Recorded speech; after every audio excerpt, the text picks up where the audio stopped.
Leaders of the trade union movement in Africa have upped pressure on the Kenya government to quickly establish a local tribunal to prosecute perpetrators of the post-election violence. The trade union leaders are proposing that should the government fail to set up a local tribunal, the International Criminal Court must move in and prosecute key suspects. The resolutions were arrived at the end of a sub-regional conference that discussed conflict resolution in Africa. 20 months after the post-election chaos, the government has not prosecuted any masterminds of the violence. Trade union leaders attending a sub-regional conference on conflict resolution in Africa have joined groups piling pressure on the government to fully implement the Waki report.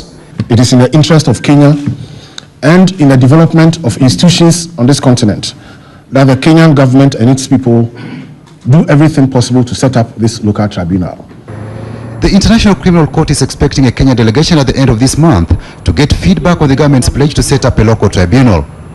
But investigators at The Hague are keenly studying the Kenyan file with a view to prosecute.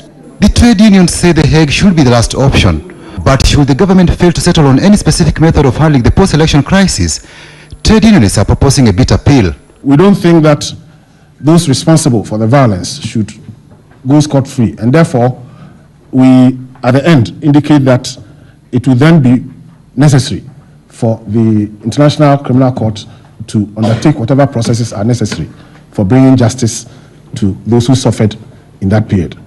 Remember what happened in other African countries.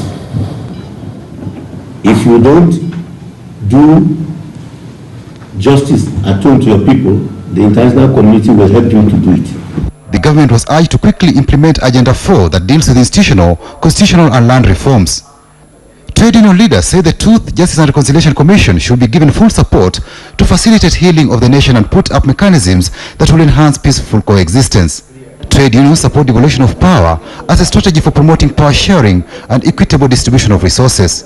As part of conflict management in Africa, governments were urged to set up joint monitoring mechanisms for controlling spread and indiscriminate use of firearms. Build transparent and accountable civil society structures. This will enhance the culture of democracy and mass participation in conflict prevention, management and resolution, as well as post-conflict rehabilitation and reconstruction. Patrick Amimo, NTV.